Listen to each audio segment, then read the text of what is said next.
Greetings, greenhouse people. We are back with another episode of Tech on Demand, where our goal is to help you grow your best crops ever. I'm your host, Bill Calkins, and throughout 2026, I've been catching up with different people in the professional horticulture space and finding out a little bit about their careers, passions, journeys in the world of plants, and more.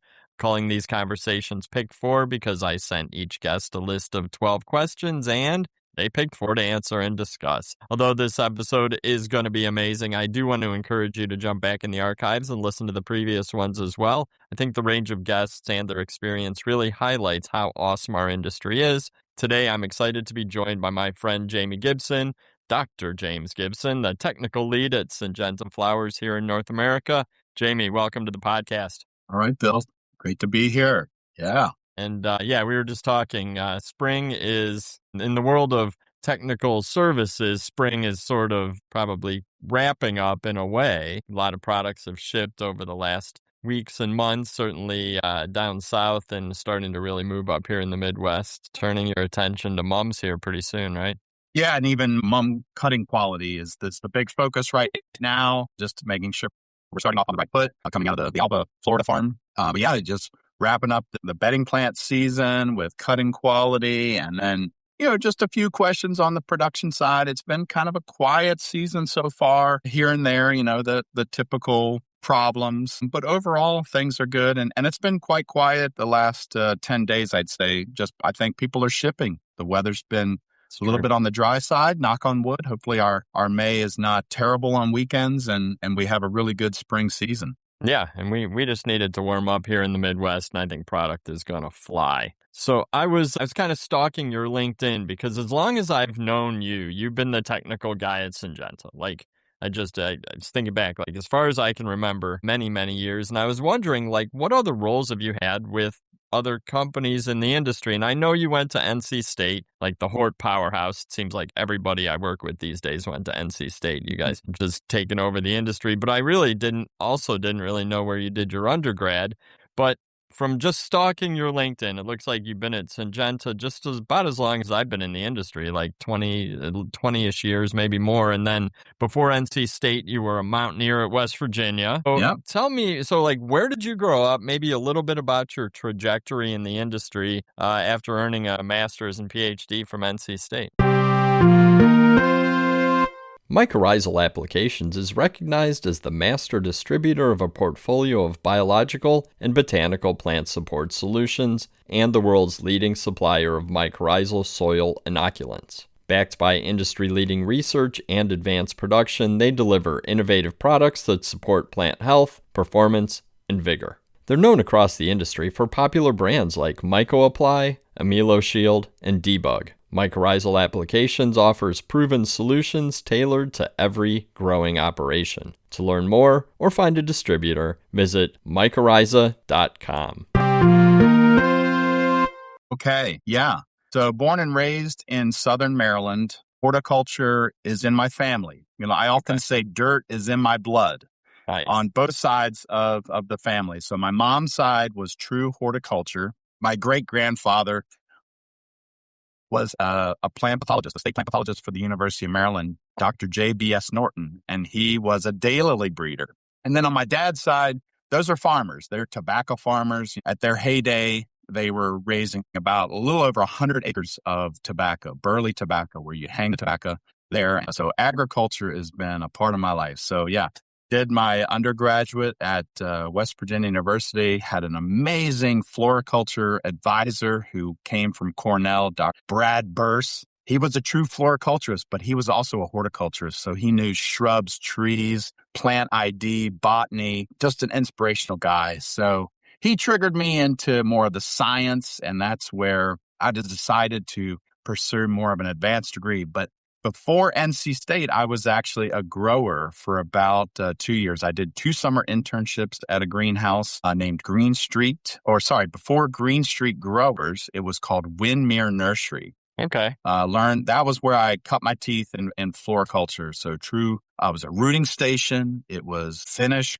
crops, had a retail section. They grew the whole gamut. It was never a quiet time. And that was really where I gained a lot of my floriculture interest, where I really wanted to focus on my passion with NC State. So worked with the entire floriculture team there at NC State. And then in 2003, I accepted a faculty position. So I did go the academic route for a few years at Florida, way out on the Panhandle at the University of Florida, Milton. Taught 5 courses there, some distance courses, some face-to-face. And then I always had this calling, right? Growing has always been in my blood. I always wanted to get back to the practical side. So I accepted a position with Conrad Fafford, who had then been acquired by Syngenta in 2007. So that's the connection where I began my journey with Syngenta. And that's where, now I'm 19 years in with Syngenta, having a diverse group of roles. So starting first with soil research, technical side on the chemical and the soil side. And then really it's been a focus on genetics the past, I would say, 10 years. And every 5 years, there seems to be new initiatives and new movement in genetics. And my role right now is a lot of things. It's supply chain support, farm feedback, filing.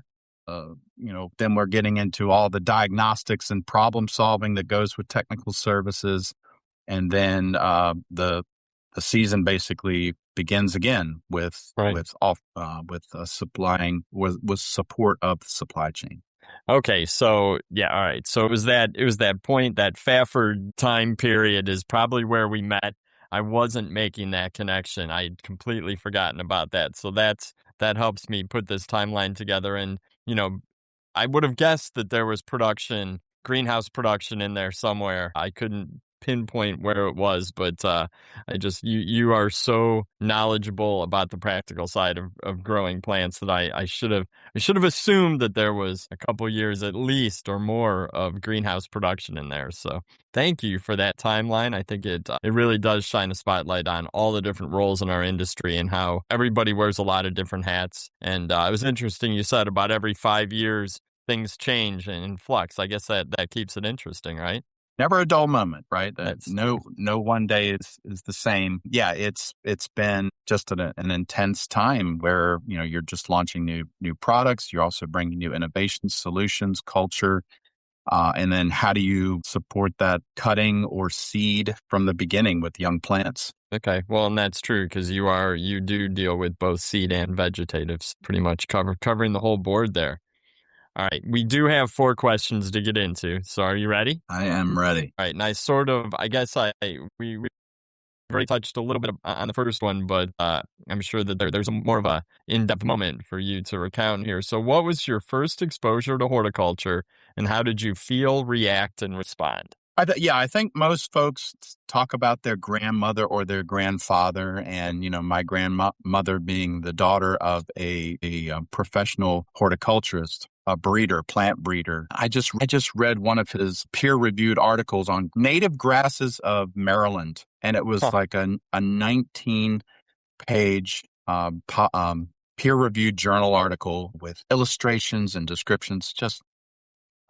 He was a true inspiration. But my grandmother always into gardening, and from an early age, learning the plants, learning not just ornamental plants, but the woodland plants and trees, and just getting a really great sense of the natural world. But from a formal horticulture standpoint, where I really caught that magic, where, it's finally in your system, I think was when I began to do more of like mow, blow, and go type landscaping, right? Mm-hmm. Making some money, learning from what I did at the farm and how I can do this with other residential businesses or residential areas, and learn how to, produce a beautiful landscape. And then had formal training in horticulture, doing some internships with a local business called Wentworth Nursery, where, it was 16-hour days and digging holes, hedging, pruning, fertilization, mulching, just learning all the professional aspects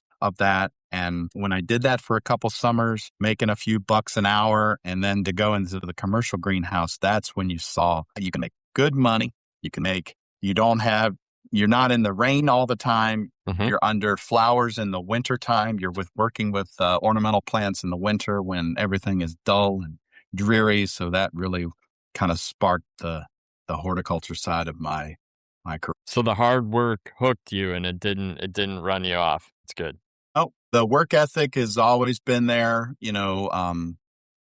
That's kind of how I've leaned on my career, is just getting the job done. And that's kind of helped me in my path during my career.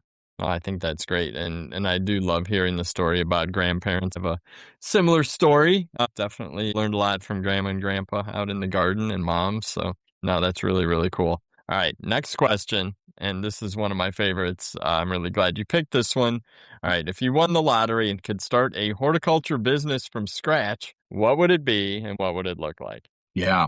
So when you win the lottery here, this is like winning mega millions, right? Limitless money. No Limitless limits money. on what you can do. Right. No pressure, no stress, no financial stress anymore. What could you do? How could you make a mark? And I've thought about this. This is kind of one of my dreams, but I would actually I would use my farm. So we have around a little under 40 acres here. A lot of it's in about 15 acres of it is in horticulture, few greenhouses, but we have a vineyard. We have small fruits, have vegetable areas in containers in the ground, raised beds. So we have the kind of the arena for training and teaching. And that's what I think I would do because of the passion that I had in teaching at the university and bringing in interns and doing kind of cycles and all the different aspects of horticulture, from vegetable production, small fruits and brambles, flower production, woody ornamental propagation and production, landscaping, and just have kind of a training arena for young professionals that are pursuing their degree in horticulture and giving them the ability to treat it like a business. Yeah. All of the products, all of the produce, all of the flowers would kind of migrate into community programs. So, food pantries for the produce, events for the FFA and for 4-H, like how would you develop a farm to table exercise, and how would you present your products in a retail setting so you could train people to be ready for the garden center, and the social skills and social aspects of how the etiquette should be in a garden center working with the gardening public. So that's what I would love to do. I would love that but all of the products that are generated would go to a local community. It would all benefit the local community. Nothing, they would see the capitalistic approach to horticulture just to see that financial incentive, but it would go towards the community. I love that idea, sort of that educational, experiential, having all those real world experiences. And if it was already funded and you could just run it how you see fit and offer it up to anyone who wants to use it for their programs, I think that's really, really cool. And I can tell you've given that some thought. So thank you so much for sharing that. If I win the lottery, I will give you half and you can make that happen. That's good. That's a deal. All right, question number 3, which is a great question for an industry veteran who's seen just about everything there is to see in our industry. What advice would you give to a young person considering the pursuit of career in horticulture? And I'm sure you've had these discussions with people in the past. So yeah, no doubt. There's been recent visitors to our Gilroy site from the university. Asking what was the path or what would you recommend? And my first comment is be humble. Start from the ground and work your way up. Pay your dues. I mean, I'll oftentimes say that you got to pay your dues in this industry in order to kind of learn from the ground up. You have to have that boot camp, right? You have to be broken down, and then you have to be built back up, right? You might have to learn the new culture at a commercial greenhouse or a landscape company, and you may see the bad, right, Bill? You may see the the bad, the poor management, and you might actually be a part of some businesses, whether it's an internship or your first job. You might have some really great experiences, operational experiences. So you got to just jump around and learn all those different aspects of horticulture, and then find that thing that really sinks in to what you love, what you're passionate about. Really, get you up in the morning. Is it flowers? Is it landscaping? Is it pesticide applications? Is it the business aspect? Do you have that sales strategy approach to how you deal with plants? That's where, or retail, the retail side or the therapeutic side of plants, is Sure. that something of interest? Just jumping around, learning all the different aspects, but things that I've thought about too, like, man, I would have loved to take a 3-month internship with a greenhouse manufacturer. Okay. Just to learn how they build the greenhouses, how they spec it out. I was formally trained in that and as an undergrad, but it's changed so differently now. Right. How do they just build greenhouses now based on dimension and kind of the infrastructure needs of certain businesses? That would be something to tap into, no doubt. Yeah, I think that's really good advice. The staying humble. Don't be afraid to start from the ground up. You might take some kicks early on. Like, one thing I learned in our industry early is that growers will tell you how it is. Like, they're not going to sugarcoat a lot. And because, you're usually going into a greenhouse at crunch time, and they're not, they need to solve a problem and solve it quick. And if you're not there to help solve the problem, they really don't have a whole lot of time for you. But they will be there to support you and answer questions and really help you along if you show that humility and are willing to put in the work. So that's, I think, good advice. That's a really good point about the greenhouse manufacturing, because there is so much into that, especially now with all the automation and technology. Like, you have to think so far ahead because you're never quite sure. Like, I mean, if you built a greenhouse 15 years ago without predicting that you were going to have LEDs, you're going to have a ton of changes that are needed, or the new environmental controls or networked systems and Wi-Fi. Like, that's a really good point. I think, industry is very high tech in some areas, and that would be good for people to have exposure to, for sure. All right, last question. And this one's going to wrap us up nicely for the day. What do you love most about your job? Been thinking about this one, and I think it's just, never in a million years did I ever think, this country boy out of Southern Maryland, I hated public speaking. In high school, I was an introvert. To be in this industry, I'm still starstruck by the people that I've worked with in past and who I work with now. That kind of really jazzes me up, is the amount of mentorship from folks, the experiences that you've had with people, how you've learned the ropes. And it's been all aspects, right? It's been the floriculture faculty there at NC State. Everyone had a specific niche, and you learned all those different aspects, from extension to teaching to research, soils, nutrition, PGRs, environmental, bulbs, cut flowers, and then, going into the University of Florida. I mean, to be a colleague of Dr. Jim Barrett, Terrell Nell, or Paul Fisher, or one of the greats, Rick Shellhorn, to be a colleague of Rick Shellhorn and learn the plantsman side of things, it was just so amazing. And then just moving into the Syngenta side or the Fafford side, my mentor in soils, Dr. Hugh Poole, he's still consulting today. And, just to learn all those different aspects of growing media from that gentleman. And then the colleagues in Syngenta, Nancy Rexigal on the crop protection side, or Harvey Lang or Carl Trellinger, those people. Mark Smith, to be a colleague with Mark Smith, the mom guru, right? Yeah. I'm just blown away today that, wow, I'm interacting with these folks, learning. They're learning from me. I think that's been the biggest thing. And then to put that into practice with these growers, never in a million years did I think I'd be working with some of the larger growers on programs and, building programs for them, and to see their success. It's almost like in academia when you write a grant and you nail that funding that you need to run your program, just to see a large grower also achieve that sale and to build that product that you've helped them build, that to me is what I love. Getting up in the morning and just helping the growers, solving their problems and just building their success. I think it's twofold, right? It's the colleagues that you work with or have worked with, and then the grower industry, the grower community, and how you've supported them and how successful they are. That to me is what I love of that part of my job.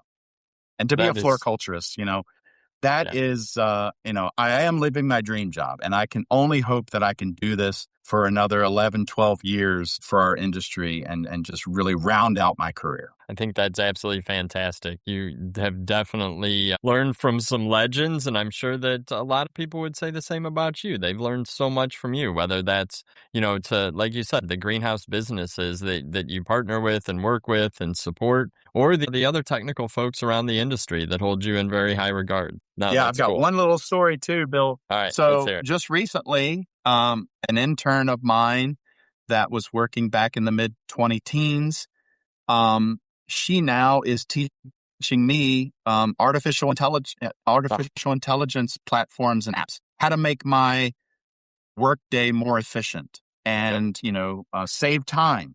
And here's a gal who did enormous amounts of trials with us.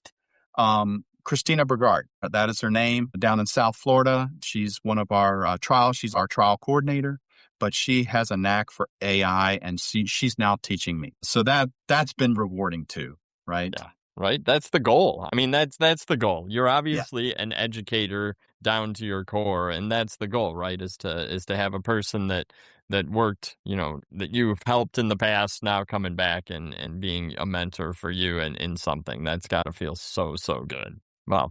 That's great. Jamie, this has really been fun. Usually when we record podcasts, we're diving deep into a specific crop challenge, but I really enjoyed this one. This was fun. I really liked learning more about you as a person, your history in the industry, and going back to your family history in the industry. I had no idea about that, but that's got to be really cool, reading peer-reviewed articles from someone in your family talking about grasses and native grasses. I'm sure that some of that could probably be repackaged and reformatted today, because I got to believe native grasses someone's looking to grow those in Maryland as we speak. Absolutely. Yeah.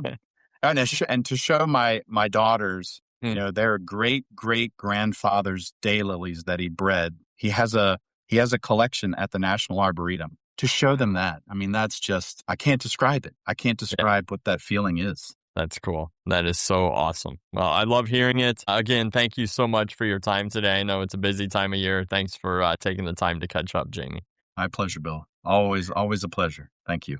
Cool. Well, I think that wraps up this episode of Tech on Demand, but I cannot close without reminding you to subscribe, like, and share the podcast with your peers. Just about 250 episodes now in the archive, covering a wide range of topics. It's really something for everyone in professional horticulture, garden center retail, landscape, CEA production, and more. Take care out there.